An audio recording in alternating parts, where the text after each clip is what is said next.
L'Afrique est un continent qui a subi les plus grandes humiliations de l'histoire.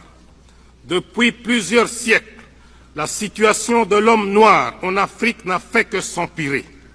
Sous prétexte qu'ils étaient venus en Afrique pour nous civiliser, les premiers Blancs, pionniers de cette civilisation, commencèrent par vider nos pays respectifs de leur substance fondamentale, notamment dans la pratique honteuse du commerce des esclaves.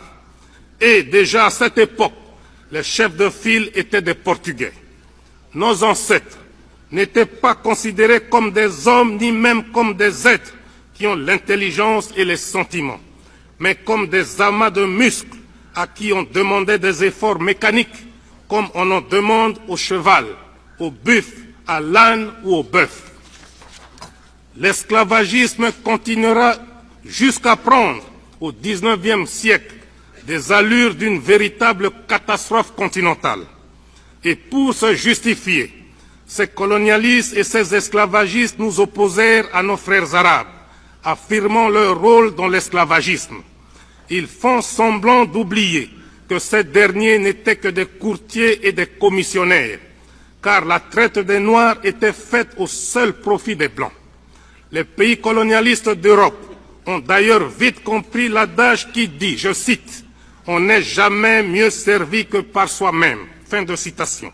Le Noir n'a plus à échapper au razzia, car il perd tout simplement ses droits, sa patrie et sa liberté. Le processus de déshumanisation commence.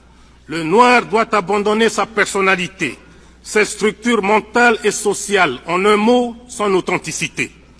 Des arguments pseudo-scientifiques ne manquèrent pas pour justifier cette entreprise de déshumanisation.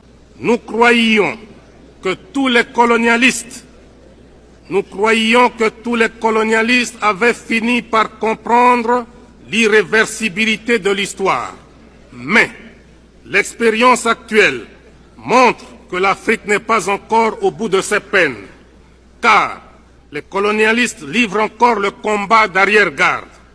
En effet, des mercenaires blancs, payés par certains pays, avaient cherché à reconquérir même certains pays déjà indépendants. Comment peut-on expliquer qu'un pays comme le Portugal puisse avoir la force de contrôler des grands territoires comme l'Angola, le Mozambique, s'il n'était pas soutenu par des puissances plus puissantes que lui?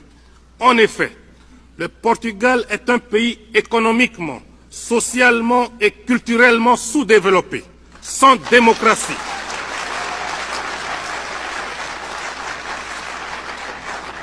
Sans démocratie, sans aucune force militaire. Son seul record est le taux le plus élevé d'analphabètes en Europe. Sa force et son arrogance lui viennent tout droit de son appartenance à l'OTAN, car ce pays avec ses colonies est nécessaire stratégiquement pour cette organisation militaire. Entre les deux colonies portugaises, l'Angola et le Mozambique, s'est développée il y a quelques années une situation presque aussi similaire, mais en tout cas scandaleuse. Je veux parler de la Rhodésie.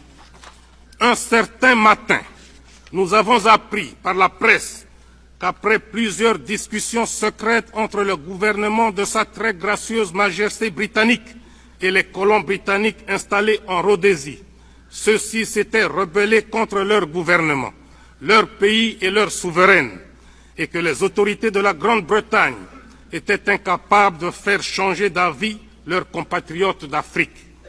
La Grande-Bretagne a comme devise « Dieu est mon droit », ce qui, je suppose, signifie que le rôle du gouvernement de ce pays est de faire régner la justice là où il en a l'autorité. En survolant l'histoire de ce grand peuple, on constate qu'il a largement justifié l'existence de cette devise et qu'il a même outrepassé la simple justice pour la confondre avec ce qu'il pouvait appeler le seul droit de la grande île. Pour s'en convaincre, il suffit de se rappeler d'innombrables mouvements de rébellion et d'indépendance si violemment matés par la Grande-Bretagne au cours de son histoire. Le cas des États-Unis d'Amérique, qui ont vaillamment lutté pour conquérir l'indépendance, est trop connu pour être développé ici. Partout, au Kenya, aux Indes, en Guyane, à Chypre, à Aden, en Palestine, à Gibraltar, à Anguilla, la Grande-Bretagne a utilisé la force pour faire valoir son autorité. Partout, sauf comme par hasard, en Rhodésie. Et pourtant, les Africains de Rhodésie, comptant sur la justice de ce grand pays, avaient fait confiance au gouvernement britannique. Mais, hélas, ils durent déchanter. C'est ainsi qu'un jour, 2000 manifestants noirs qui s'étaient nichés dans les arbres aux abords de l'aéroport de Salisbury pour accueillir le Premier ministre Harold Wilson, entonnaient une mélopée dont les paroles disaient, je cite, « Nous sommes des nègres, des orphelins de Rhodésie. Personne ne nous aide, personne ne nous aime. » Fin de citation. Les policiers blancs répondaient, je cite, « Laissez donc ces damnés singes, laissez-les remonter aux arbres d'où ils viennent. » Fin de citation. Voilà pourquoi nous dénonçons le racisme. Il est prémédité, il est ignoble, il est inhumain.